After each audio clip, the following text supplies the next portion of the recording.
Ayun, good morning mga idol.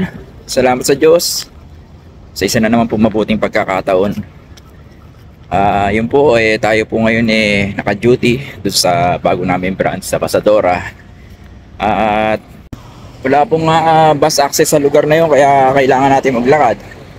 Yung atin naman pong sasakyan hindi pa nakarehistro. Siguro loobin December may rehistro na natin yan. Ito nga yung bus stop katapat ng flow. Ayan. Magiging terminal na rin yan pag umaga dahil dyan naghihintay yung mga bus ng pasahero. So time check ay 8:14 pero mga 8:05 tayo umalis dun sa bahay. Rasa natin kung ilang oras ilang minuto itong lalakarin natin ngayon.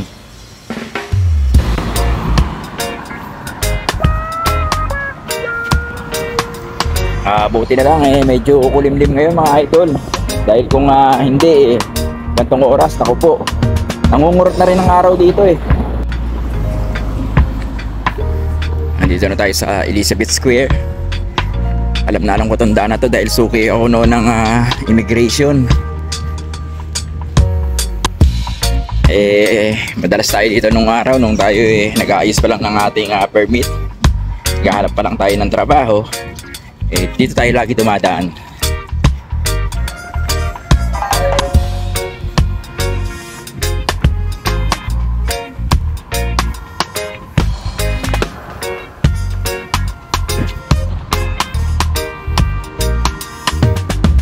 So yun yung immigration Ayan. Diyan ako suki dati mga idol dahil nag-aayos tayo ng ating ano yun? Nag-extension tayo ng ating work permit.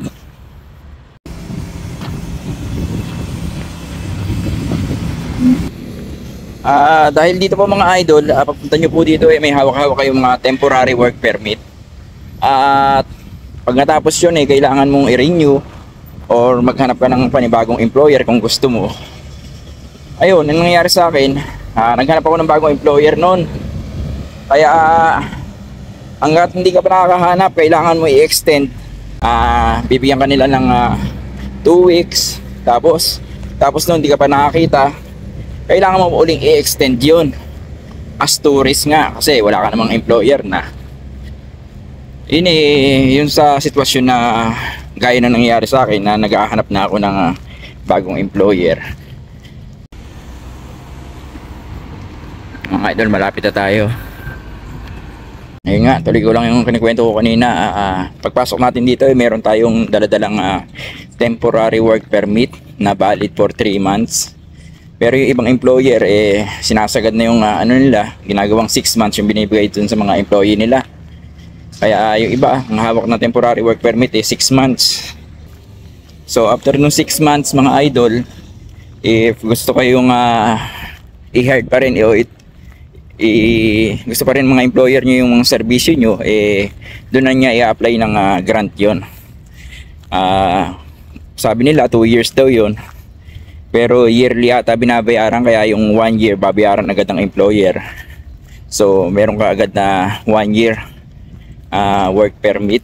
Pero kung gusto niyo naman maglumipat ng trabaho after nung nung mga temporary work permit nyo, maghanap na kayo ng bago nyo malilipatan. Ayun nga yung nangyari sa akin. Naghahanap ako ng bagong malilipatan dahil tapos na nga yung temporary work permit ko dun sa una kong employer at ayaw ko nang magtuloy sa kanya. Kaya ayun, naging suki ako dun sa immigration. Yun nga yung sinasabi ko sa inyo na ilang beses ako nag-extend dun. Yung first extension naman libre naman for 2 weeks pa noon 2 weeks. Tapos yung susunod mo ng extension may bayad na $50. Tapos yung susunod pa uli kung hindi ka pa nakakita 100 na CI. Kaya masakit na talaga sa bulsa nun. Minsan nga may employer ka na, hindi pa lumalabas yung bago mong permit, mag-i-extend ka pa rin kahit na meron ng employer na kumuha sa'yo. Idol, nandito na tayo sa bago namin branch sa Another Chance Thrift Shop, Pasadora. Ito po. Yun. Mga idol, nandito na. Ito yung Another Chance Thrift Shop dito sa Pasadora. At first time kong duty dito. Woohooy! So yan, meron kaming bagong pakulo dun sa mga customer namin dito sa Another Chance Thrift Shop. Pakitaan nyo lang kami ng mga dance move nyo. Meron kayong $5 discount sa binili nyo. Kaya yan ang titingnan natin mamaya dahil mga social daw yung customer dito, mga idol. Ewan ko kung may gagawa ng dance craze na yan for $5. Huy! O nga pala, dun sa mga friend-scriber natin na nandito na sa isla, nagtatanong kung saan ba itong Another Chance Pasadora na to. Ay tuturo ko sa inyo mga idol.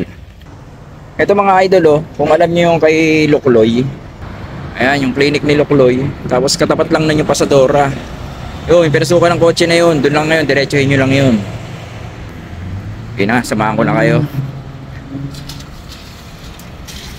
So yan, inilikuan ng kotse yan, oh, diretsuhin nyo lang yan. Makikita nyo yung coffee point dun sa dulo. At yung katabi mismo ng coffee point, yun yung Another Chance Thrift Shop.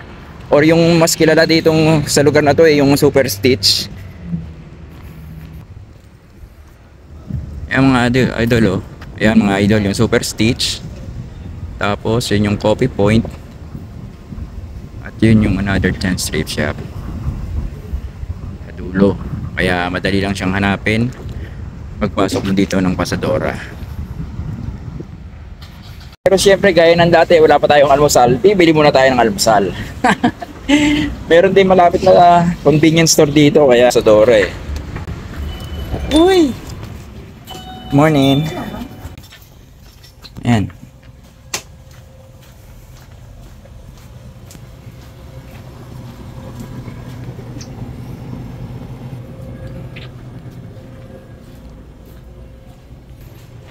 Tsaka Gatorade dahil sa matcha natin eh.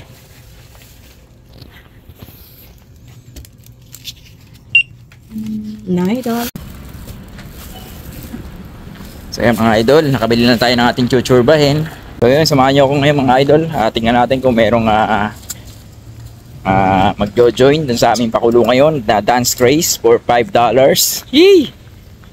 Makikaimbot ka lang, may discount ka ng $5.